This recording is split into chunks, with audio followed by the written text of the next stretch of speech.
What's going on, everyone? Happy Friday and welcome back to the channel. The Packers' final injury report of week 3, Packers versus Saints, just came out with all the injury designations, so let's go over it. There's a lot of questionables on this list and even one massive new addition to the injury report, so stay tuned. If you do happen to be a new viewer and you want more Packers news analysis and updates every single day, I'd highly suggest going down and clicking the subscribe button. You'll find injury reports, game analysis, game live streams all here right on this channel. So if that does interest you, go subscribe. All right, without further ado, let's waste no more time and go over this final injury report for the Packers week 3 game versus the Saints. If we bring up the injury report here, we see David Bakhtiari with his veteran rest / knee injury. He didn't practice all week, just like last week, and similarly to last week, he holds a questionable designation. So at this point, we really don't know if he's going to play or he's not going to play, because last week it was kind of weird to see him get the questionable because the week before that he didn't practice and he didn't have any designation,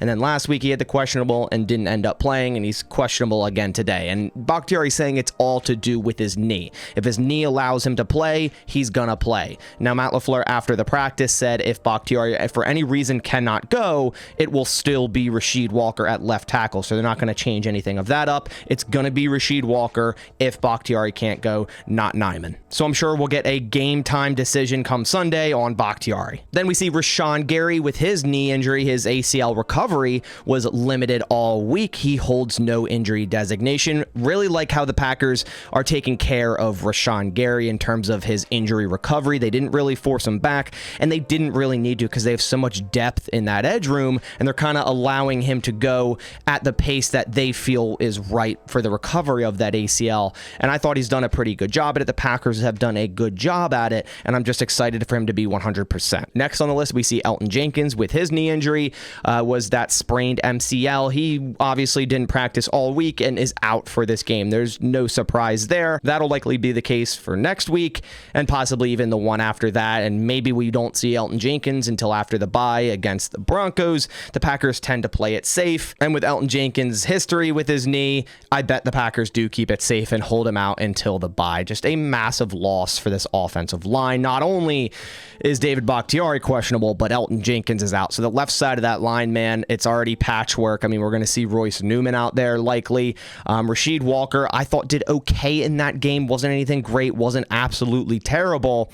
He could definitely do better for sure. The one sack on Jordan Love looked like a miscommunication on him, but it could have been either him or Elgton Jenkins. I'm not really sure. PFF didn't tie the sack to Quay Walker, but can definitely do better. But I am still impressed with the year 2 jump of Quay Walker, and we'll see more and more of him likely this season, depending on how this whole Bakhtiari thing goes. Next, we see one of the main ones, Aaron Jones, who has his hamstring injury suffering in week 1 against the Bears. Didn't practice Wednesday, but was limited yesterday and limited today, and he holds a questionable designation. So the 2 limited practices yesterday and today are a really good sign for the return of Aaron Jones. Now, it's still going to be a Sunday morning warming up on the field type of thing where they make that call and Aaron Jones makes that call and says, hey, I can go, and then he'll play. So that still all has to happen. So it's not set in stone right now, even for the Packers, if he's playing or not, and that's why he's questionable here. But I do have high hopes he does play this Sunday, which is going to be massive for this offense. They need Aaron Jones in this offense. They need to center it around Aaron Jones,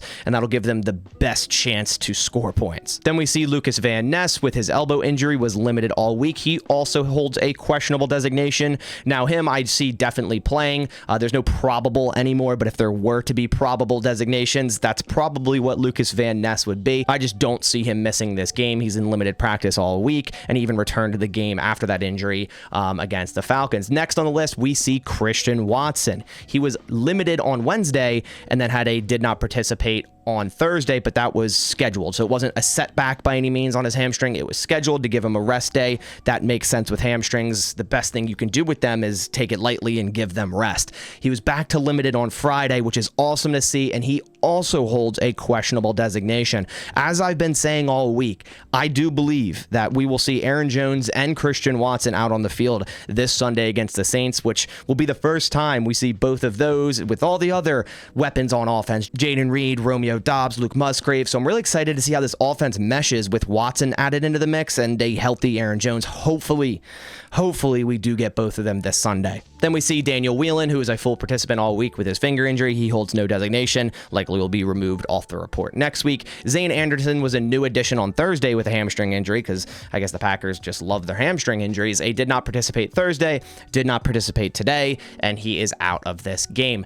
Then the new addition on the report, because man, if it rains, it pours. Jair Alexander was added to the injury report with a back injury and is questionable for this game. Now, he was limited today, but he's still questionable for this game. I don't know if he suffered it in today's practice or yesterday's practice or whatever that may be. Didn't have a great game against the Falcons. Actually had a pretty poor game, but you need Jair on this defense. Now, if Jair doesn't go, I'm sure we're going to be seeing a lot more of Carrington Valentine in this game, which I'm not necessarily upset if that happens, but obviously I want the Packers to win this game, and Jair is their best chance on defense at doing that to potentially stop Chris Olave with the Saints offense. So, we're going to see what happens this Sunday if Jair can go. My best guess is he does go in this game, considering it is just a back injury. If it was like a hamstring or something, I wouldn't be too surprised. But if it was like a hamstring, then yeah, I would probably say he's not going to play in this game. But with the back injury, I think,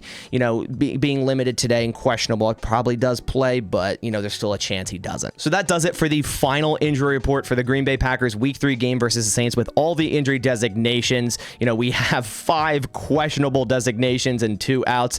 This team is already going through some significant injuries in terms of how many starters are on this list. And I'm just hoping this will all get cleaned up soon and the Packers can finally have a pretty healthy roster. Also wanted to remind you guys, there is a giveaway for the second half of September, and it is this signed Quay Walker Packers football here. Quay Walker has been great so far this season, so really excited to give away this awesome signed football. The way to enter in this giveaway is go to pristineauction.com, register on their website using my registration code BASS, B-A-S, and that'll enter you in this giveaway and all future giveaways I do through Pristine Auction on this channel. If you've already registered with my registration code, then you're entered in this giveaway and you have a chance to win. It'll also give you a free $10 site credit, so you can check out all the cool items they have to offer at Pristine, like everything behind me, which is all signed. But that about does it for this video. I hope you guys enjoyed this one. I will be live streaming during the game this Sunday, starting at 12:45 Eastern, so make sure to come on by and hang out. But that about does it for this one. I'll catch you on the next one,